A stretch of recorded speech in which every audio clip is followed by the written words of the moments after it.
Welcome back to another exciting conversation here on effective living. Listen, ladies and gentlemen, I love doing what I do. And tonight, I'm joined with another person who enjoys doing what she does. She is none other than Bradye Robinson. Night two, Bradye. How are you doing? Night two. I am well. How are you? Thank you for having me back. Listen, Bradye, I've been getting messages of people who said, man, I enjoyed your conversation yesterday, and I'm glad you guys are doing 2 nights. And so I'm just wanting to help some people. That's the goal. The goal is to help. And the truth is, the Bible says, my people are destroyed for the lack of knowledge. And so please know you don't have to stay stuck. You're not a rock. You have options. You can change. And maybe you may have to change in small increments. But please know, Mhm. you can change. Okay? But you're going to have to tell yourself that. You're going to have to own that. And you're going to have to accept that even though you may not feel as though you are where you want to be, guess what? You can change your situation by deciding to do some adjustments based on the principles that you're going to hear tonight. Bradye, for those who are watching us for the very first time, they don't know who Bradye Robinson is. Please tell our viewing audience. Okay, I am Bradye Robinson, a native of Dallas, Texas, owner of Robinson Empowerment Group. I am a motivational speaker, a published author, a budget coach. I am here to help you understand and learn how to live on a budget, also to let you know that financial freedom is possible. Also, hey, it's that time of year, all things finances, tax preparer, vision board specialist. Hey, I'm a part of effective living, so I do some of everything. Bradye, you pushed past the pandemic. Not only did you push past it, you thrived during it. I mean, the principles that you teach, you apply. What got you on this? I need to take care of my business when it comes to finances. What got you on that track? Well, during the pandemic, it was, of course, it was like stickler to your budget times and just lean times, and it made us all focus and look at things a little differently. Now, prior to the pandemic, I always lived on a budget. I always did the envelope system, and we can talk about that tonight. But I always tried to watch my finances. But during the pandemic, things were a little different, and my clients started reaching out in a little bit of fear and kind of panicking. But my successful clients, they rolled through without any problems. They worked the program. But what got me on this track was knowing that doing it by myself, raising children, I know that I want to break generational curses, Mm, right? And I just declared and decreed, they stop with me, they end with me. yeah. And we need to talk about that. We really need to talk about that because a lot of our financial pressure, peer pressure habits come from our upbringing. Let's talk about that for a moment before we go into our talk. That Mhm. whole it stops with me. Coming to that point where you know what, enough is enough. I've heard my grandmother talked about living paycheck to paycheck. I have seen my mother live paycheck to paycheck. I have siblings who are living paycheck to paycheck, and if I'm not careful, I could find myself doing the same thing, or I'm already doing the same thing, and I have to decide the buck stops here. Talk to us a little bit more about that. Just well, we pick up a lot of our behaviors from our environment. Yep. So I mean, and we know so many statistics and studies show that in different areas, but it's the same with financial behaviors as well. So your spending and how you are that area of your life, those are behaviors just like Yep. other things, as far as your eating habits, your exercise, these are behaviors. And when you grow up knowing a lot of us only were taught one way. Of course, we have our millennials and the younger ones that are being more diversely taught financially. Yep. But for our generation, we were kind of taught how our grandmothers and how our mother did. And if you don't have it, don't buy it, and keep some money up under the mattress and do things like that. But it was never financial freedom. It was, Yep. if the Lord say the same, and by God's grace, if he can just help me get this car fixed. And we weren't taught to think big financially, because as a people, we normally finances was not talked about in the church, right? So it wasn't talked about because you can't be asking for money and you money hungry and all this.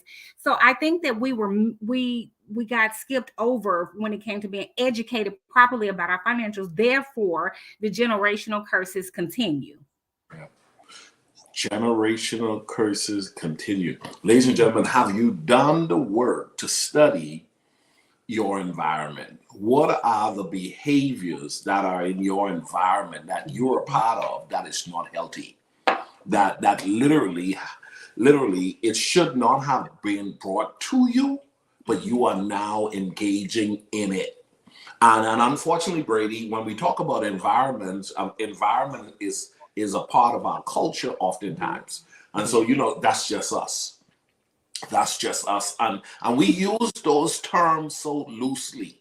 The holiday times are fast approaching. And some people, Bradye, you mentioned on last night, some people, they live for the holiday. And unfortunately, in their living for the holiday, they are also practicing an annual thing, and that is getting these Christmas loans, going into debt to look good. Talk to us about that. Well, we all heard of the payday loans, the buy now, pay later.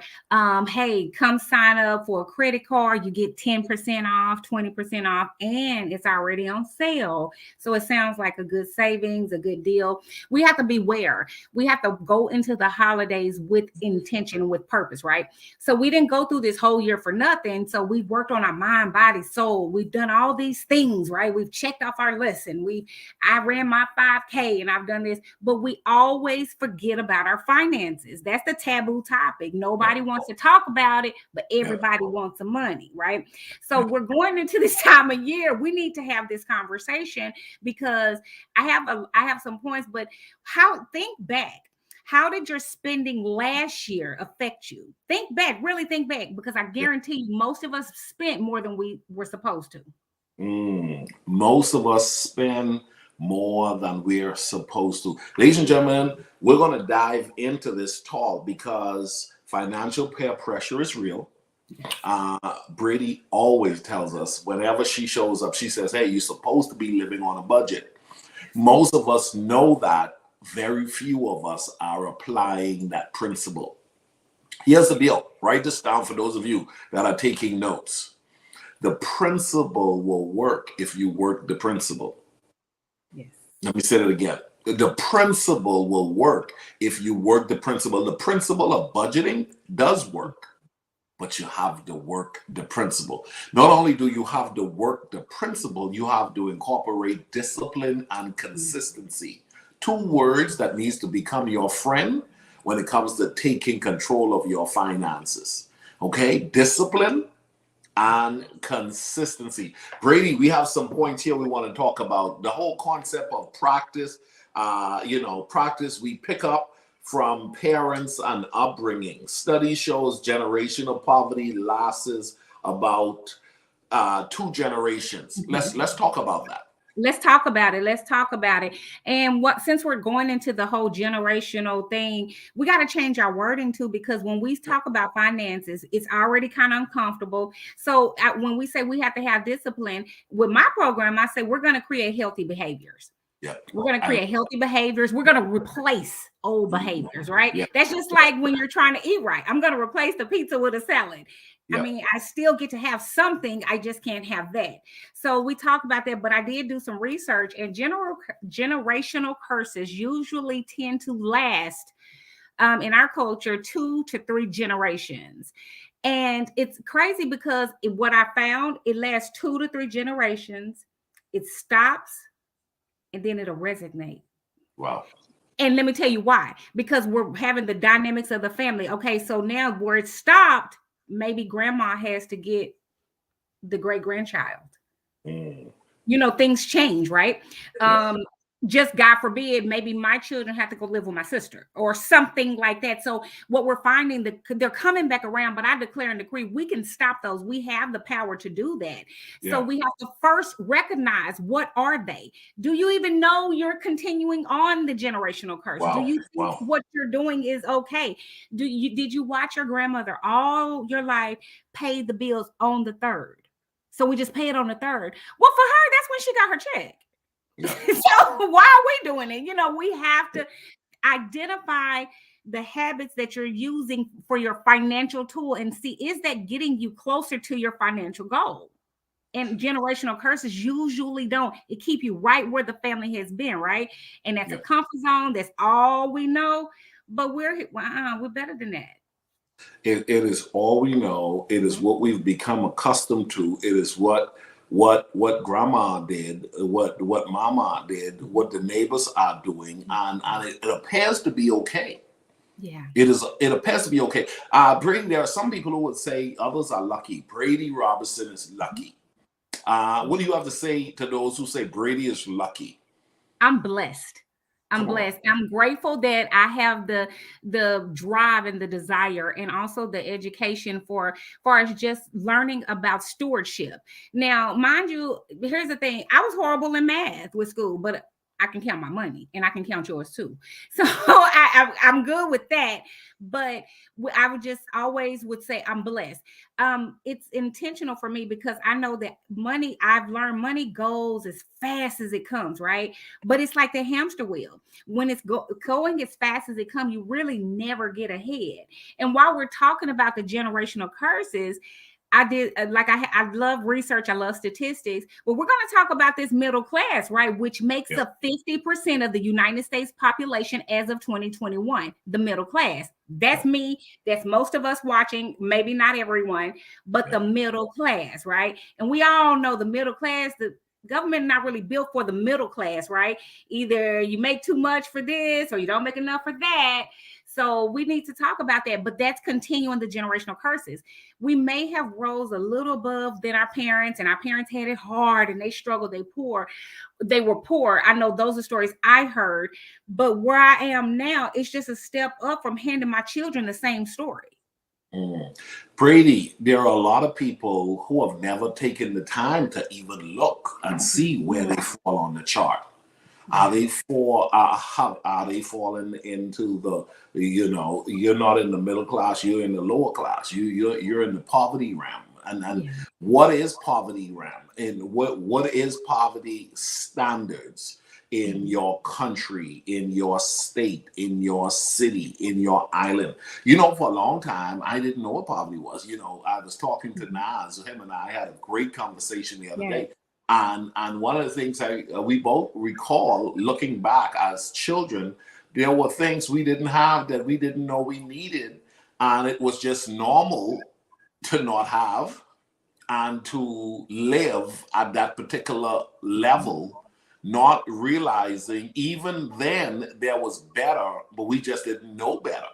And there are some Mhm. people who think poverty is the way outside of seeing TV, Yeah. and outside of hearing of celebrity and on social media and stuff. Talk to us about making ourselves better aware of the social hierarchy, and how we have potential to move ourselves from poverty to middle class, from middle Mhm. class to upper middle class to wealthy.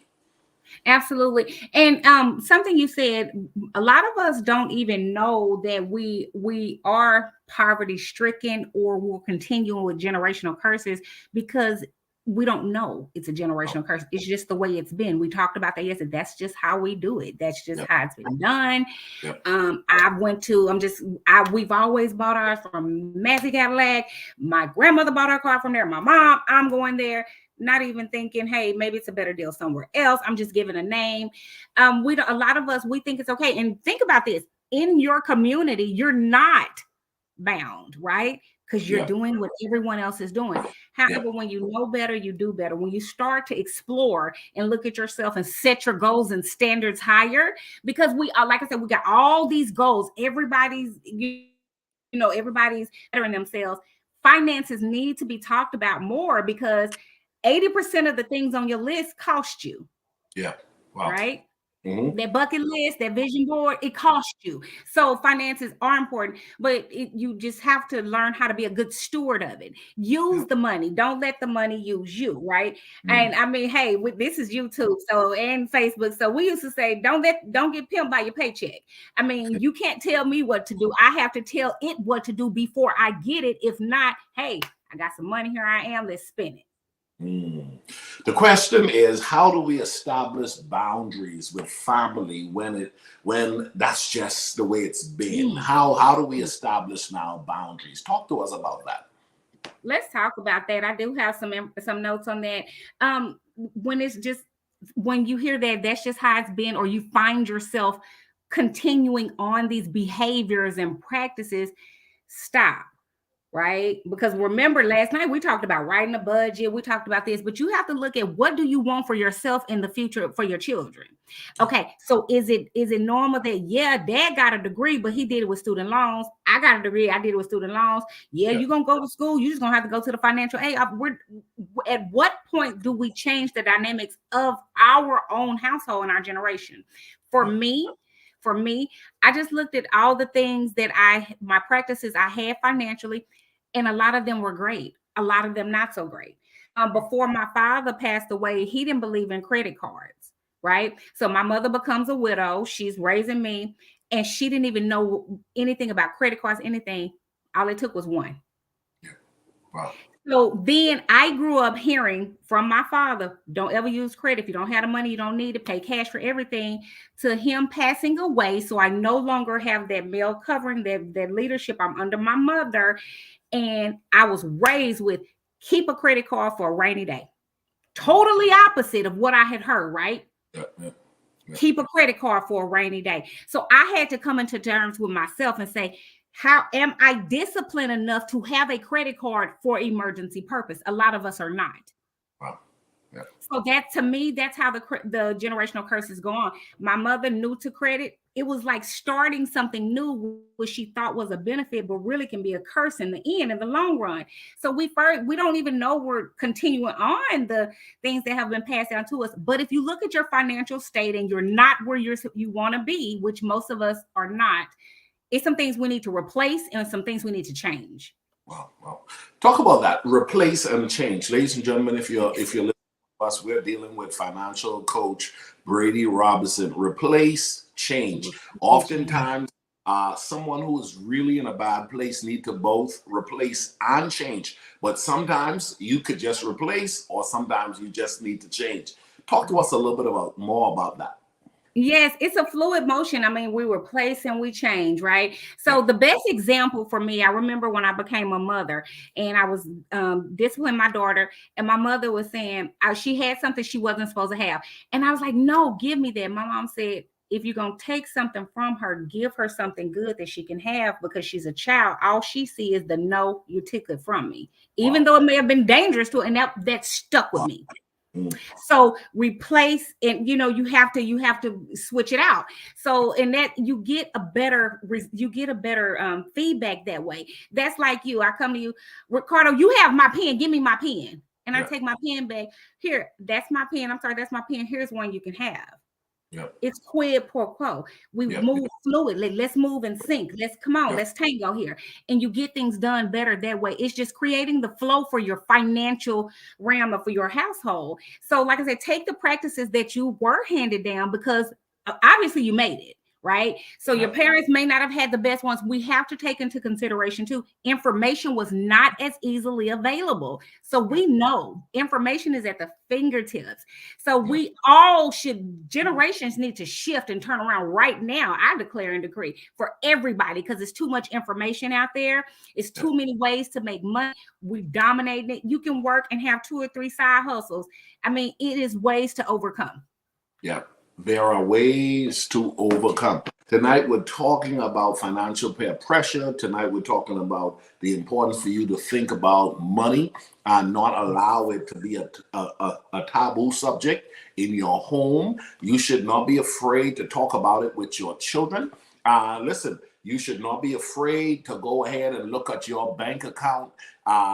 Brady, there are some people who don't want to look at the balance. They don't want to look at the monthly statement. They don't want to see it because they're not managing it, and they're afraid to address what needs to be addressed, and they're thinking ignoring it is going to help it.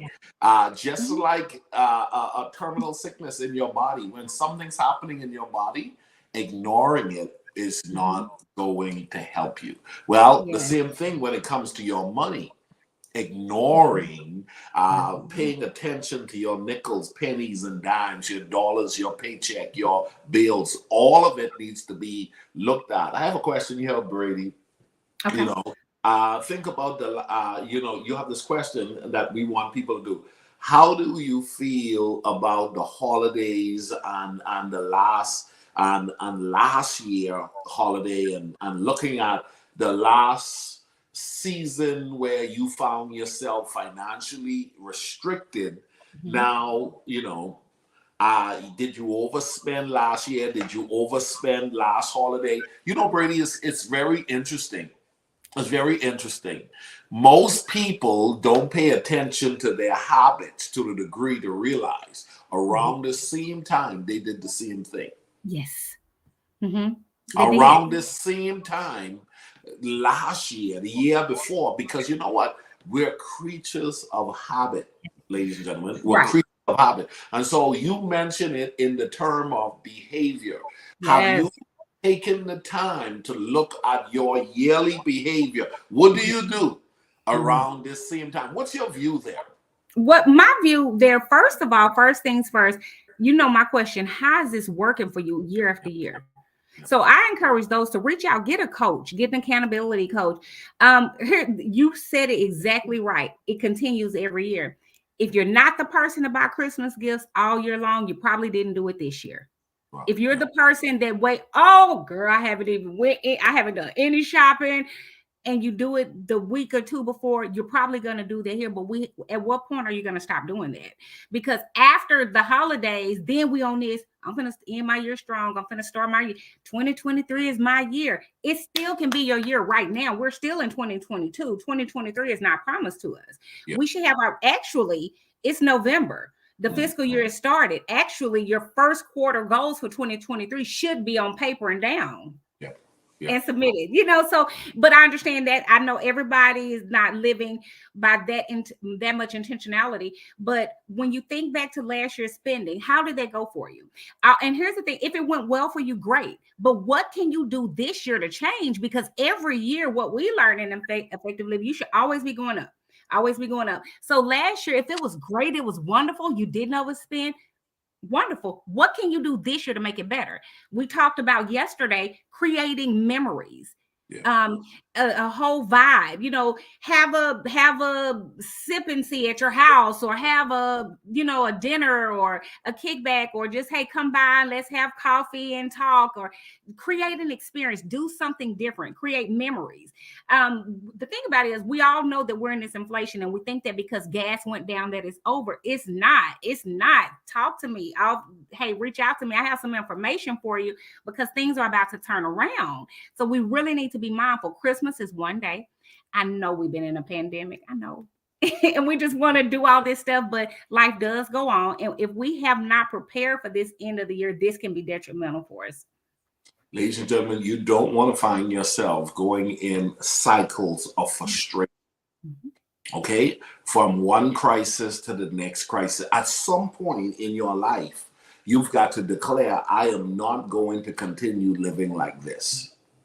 At some point, you have to declare that the habits that brought me here are the habits that's going to have to change, and you're going to have to write them down and pay attention to them, because here's the deal: they're not going to go away just like that. Okay? The bad habits you have created up to this point is not just going to let you go. Okay? Brady, I've met some of the nicest people still stuck with the most poor, horrible, ridiculous habits that's keeping them stuck. And it's not that your heart is not right. It's not that your love for God is not real. It's that your habits have become a stronghold Okay, your habits have become. It's not that you're not talented. It's not that you're not getting good money on your job. It's not that you didn't get the degree. It's not. It's not that your side hustle isn't bringing in. You're spending more than you spending more than you bring in. Okay, Absolutely. and it's a bad habit. Let's It is. talk about this, Brady. When we talk about the need to evaluate why the financial pressure has continued through generation, this whole concept of mindset and replacing bad habits with good habits. Yeah, and it also it is your mindset. I see it in conversations, just everyday conversation with clients, with friends. It's the mindset. You do realize psychologically you're either a spender or a saver. There is no gray area. You're one or the other. Either you're a hard spender or you're a hard or you could be a soft, but you're either a spender or a saver. So I think it's just knowing and getting to know yourself, but we have to change the mindset. What I hear, and it's a lot of frustration sometimes with my clients. We do all this work, they do so well, pay off the student loans, pay off their car, then okay, we're done with the program. Talk to them 6 months, a year later, and they're going back to the same things. It's just like when you get a personal trainer or you go to the gym. Do you keep doing the things you were doing afterwards? Very few of us do. So it's almost like that's where that statistic where we break the curse and then it comes back, it resonates, right? Because if you don't change your mindset, the normal things come back. We go back to familiarity, right? How we're used to living, our old habits. You also made a good point. We're spending more than we're making. We're spending more than we've ever spent before because things are higher. Okay. So our paycheck and our raises are not keeping up with inflation. So it is really time to sit down and do your budget, because I know for a fact, I was doing an order today just from April to now, a Sam's order. Every single thing has went up at least $4 each. Doesn't sound like a lot, but you spread that across the board over a month for everything that you bring into your house, your light, everything. So things are going up. We probably haven't got that much of a raise or an increase, yet we're still keeping up with the Joneses. Wow. Wow. Keeping up with the Joneses. I see Joel in our comment. He says, break the curse. Yes. The curse. Yes. Habits can be broken. Mm-hmm. Habits can be broken, Yes. but you have to be very determined. You're going to have to decide to go at it like it's the fight of your life. Mm-hmm. Mm-hmm. Enough is enough. You get to the point where you declare enough Yes. is enough. No, I am not going to leave this year the way that I came into it. Brady, I want to talk about, you have been raising two incredible kids. There are some financial principles. Clearly, you've been teaching those kids already. And going into the holidays, there is so much we could teach our kids. But you have some very healthy practices. Not only what you teach your kids, but what you allow your kids to see that you do. Talk to our viewing audience a little bit about those healthy practices, because I believe somebody's going to pick up one or two of those principles and it's going to change their lives. Yes. So when I was preparing for tonight, what I was reading and what I was studying, a lot of us we did the whole get out of here. That's grown folks' business. We didn't talk about that. I know my whole life I've never heard my mom talk anything about tax season. I didn't know if she got a refund or not. I mean, she didn't. That's not my business. Stay in a child's place. How we can break the generational curse is include our children in these conversations. Help them to understand the value of things, because we do have a whole generation that feel entitled, right? Because we had it so hard, or our parents had it so hard, so we want to give them the best life possible. But what we need to do is issue out healthy habits. How can we do that? I'm glad you asked. What we can do, have the conversations. I showed my kids, I pulled up our spreadsheet. And I was like, if it's in green, that hey, it's due. It should never be anything in red. So I just showed them that. That was a bit much for them. They're like, why are you paying so much for this? I said, that's how much it costs to live in this house. So, and we thought it was funny, not a problem. Okay. So just teaching them different things. So my son, he came home and he was talking about the different branches of the government, things like that. And he was like, it's bad to have a credit card, right? And I was like, that's my boy. You've been listening. And I was like, yes. But he hears my mother always have you an empty credit card, always have a rainy day fund. But for her, it was easier to have a line of credit than to have a pile of cash. Well, okay. Because for real, think about it, y'all. What can you get to first, right? A pile of cash, or can you find somewhere that'll take your credit and you can get a line of credit right now? Yeah. So just how we can break that is just passing down and replacing habits, replacing those habits.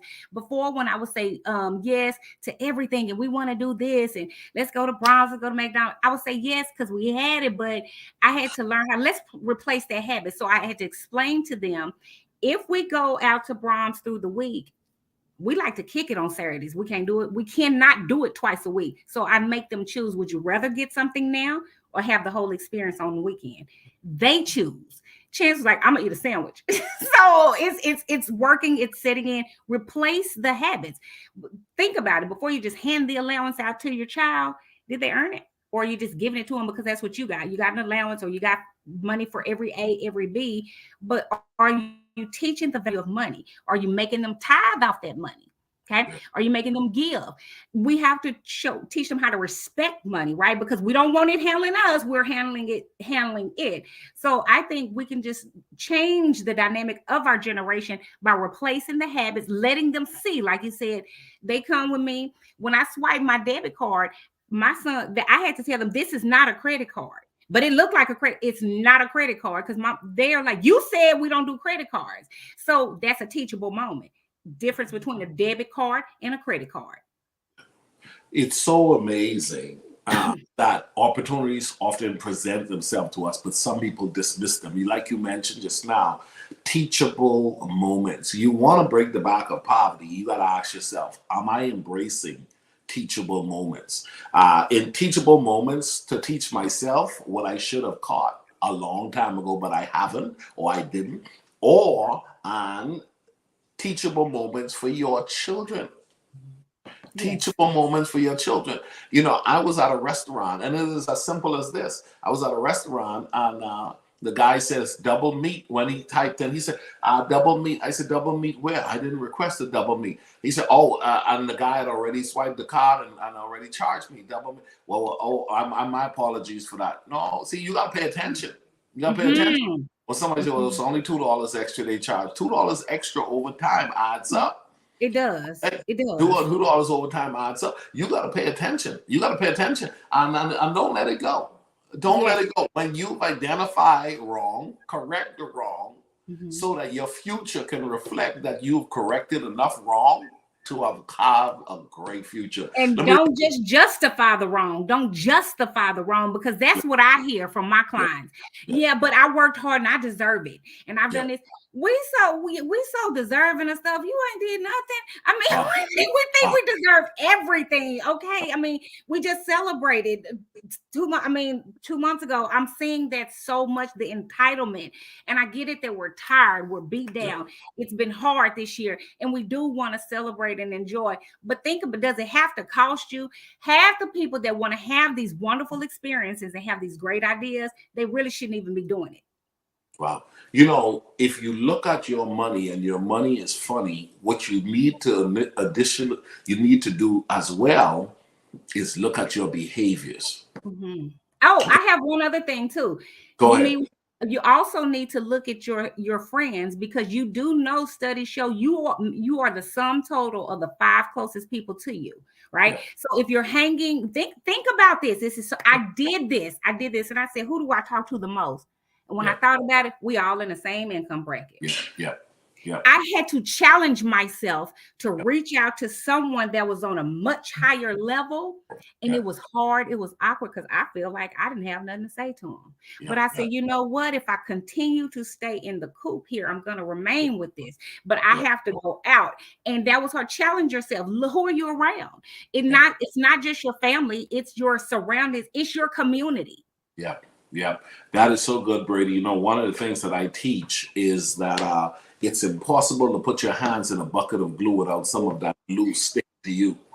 And that's the reason why you should level up. Level up, because leveling up will allow you, even if by affiliation, just by association, you can end up growing and becoming more than you were because you chose to be in the right place. Environment matters, people. As Bradye just mentioned, association matters. Okay. So what you want to do, okay, you want to do the night you're laying down, put a notepad next to your bed, get a pen, okay, and while you're laying down, turn off the TV, and as you're preparing to sleep, what's going to happen is your mind is going to start running. Your mind is going to start running, and then start jotting down healthy behaviors, healthy habits. And then here's the deal: ask the Holy Spirit to reveal to you toxic habits, bad habits, generational practices. You got to ask yourself, here's the deal: do a study this week on the why. In my book, Effective Living, guys, if you haven't gotten this book, get a copy. But in my book, Effective Living, I start off with the why. Why do I spend during the holidays like this? And then here's the deal. This is the kicker right here, Bradye. The why by itself in the first form is an excuse. Come on. Oftentimes, that first why is your justifiable reason for doing. What you want to do is you want to go about 3 to 5 deep with the why. Yes. When you go 3 to 5 deep, well, hey, watch this. Why are you spending so much money? Well, it's the holidays. That's your why. You could say that's your first why. Yeah. Then, well, but it's going to always be holidays. Are you going to keep spending? Well, that's the truth. Well, my family always do this during the Christmas time. That's your second why. Well, what about the third why? Well, everybody in my family, they're a little financially strapped. Well, why do you keep doing what financially strapped people are doing? That's a good question. Well, you have to cook during the holidays, but you go to your sister's house and she cooks a spread. Why are you cooking a spread to leave all the food at your house to go over to a house that have a big spread, only to go visit someone else's house who got a big spread? Why not declare, I'm not cooking a spread this Thanksgiving. I'm going to go ahead and enjoy somebody else's spread because my money is funny. Right. And also, I have something too. Also, if you're going to do that, do the whole big spread, pull back on the others. If November is focused on family Thanksgiving, you know what? I can't go out with my friends so much. I can't, it's like I said, it's not that you can't do anything. We can't do it all. You can't do all things. So you can't do all things. Now here's the challenge. This is not about us. This is about you. Yes. Okay. Effective living is all about personal responsibility. Your life is going to reflect the decisions you have made up to this point.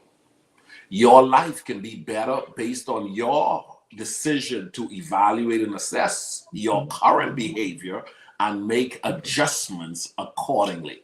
Bradye, as we get ready to close out our talk, I know you've gathered some good points. What do you want to leave with our viewing audience today? Share some of that stuff with them, because here's the deal.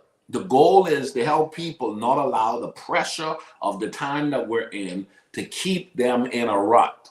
You don't have to stay stuck. You don't have to keep doing the same thing every Thanksgiving because that's what's always been done. Here's the challenge with that. If you keep doing the same thing, you're going to keep getting the same result. What's your points that you're going to need to leave with us, Bradye? I just want to tell everybody to be intentional this holiday. Not just the holiday, but as we end the year, we're talking about financial peer pressure. Don't give into it. Don't get sucked into it. Be okay with your no. Practice it. It's okay to say no. It's okay to say not right now. You have to first prioritize what's important to you. But I do want to make you aware of this. You do know when you're spending, that is a dopamine that goes off in your brain, and it's a nostalgic feeling, and it makes you want to spend more or do more, right? So we have to be aware of that, because usually when you're spending, oh, I need to go ahead and get this, and you'll go ahead and get other things. Be aware of that, right? Those are holiday traps. That's marketing traps. That's marketing tactics. So just be aware, be intentional, set a budget, try your best to stick to it, ask someone to hold you accountable for that. But the most important thing, like he just said, know your why. Know your why. Look at it this way. as a time of preparing for the new year, right? So we're ending the new year because we're in effective living. We don't wait to January 1st to write down our goals for January 1st, right? So look at it as a time to reflect on, okay, this is what I can do for the last 2 months to help me be in a better position for January 1st. Just be intentional. Reach out for help. Ask questions. Evaluate your circle. Know what's coming in and what's going out. Kind of guesstimate, I like to call it, about what you plan to spend for Christmas. Start working on it now if you haven't already. Don't wait for the sales. If you can, just start getting little things now, or start your envelope, start saving. So I just want to leave you all with words of encouragement that financial freedom is possible. Right? We don't have to continue to live this way. We owe it to our children and our children's children to show them a different way and to break generational curses. We owe it to our children. Ladies and gentlemen, you heard it directly from Bradye Robinson. The goal is for you to tap into the truths that will find itself in front of you. And today, this is a form of truth being presented to you. Now, what you have to do is you have to decide not to become familiar with this form of content being distributed and saying, oh, that's just another social media live. And the truth is, the Bible tells us, yes, my people are destroyed for the lack of knowledge. And an old Chinese proverb says, when the student is ready, the teacher will appear. Well, we have appeared because I think you're ready. And if you're really ready, don't just be hearers of the word, be doers. Be doers of the word as well. Here's the deal. I want to take you a little bit further. Bradye has a book. I have a book. We both have written books. And these books are loaded, ladies and gentlemen, with the principles that have brought us to the point as to where we are. And it is the guide that is taking us to where we're going. Order the books today. You can go ahead and order my book. Go to my website. Bradye, how can they get yours? You can reach me on all social media, Bradye Robinson. You can order, my book is available online, Amazon. Reach out to me for a personal signed copy, Robinson Empowerment Group, but all social media, Bradye Robinson. Hey, I give free consultations. I can help you get a plan together really quickly. The holidays are coming. I'm a vision board specialist. Also, tax season is coming. I'm your tax preparer. I have some tips for that. So we'll have to do a show on that, because I got some tax tips that will blow your mind, because we got some changes coming up this year. There are some changes coming up this year, guys, and help is available to you. Okay? Help is available to you. So do yourself a favor and make a wise investment this year by getting the help necessary to take you to a place where you may have not been before. And here's the deal. There's always room for growth. All right. There's always room for improvement. The opportunity for you capitalizing on growing moments through listening to a platform like this or reading the book. The options are plenteous, but the question is, what are you going to do with it? Bradye, it's always a joy. It's always a joy to sit down, talk with you, and information is so readily available to our people. Bradye, I remember a few years ago, you sat me down and you was like, hey, listen, you got to do this, you got to do this. Then you called me up and say, hey, man, go get some stocks, okay? Yes. Buy this, get this app, do that. Ladies and gentlemen, you don't have to stay where you were. Here's the deal. Someone is watching you who is capable of helping you. Absolutely. Okay? You have access to somebody who can help you. Even right now, you have access to Bradye and myself. You have access to other people who are free where you're being challenged. Where you're struggling, somebody is having the victory. And here's the deal. They'll help you if you can just get past pride or fear of requesting assistance. Anyhow, do yourself a favor and connect with us today. It's been great, Bradye. Listen, thank you. Let's keep soaring. Let's keep taking it to new levels and new heights. Good night. Good night. End of year strong, guys. You got this.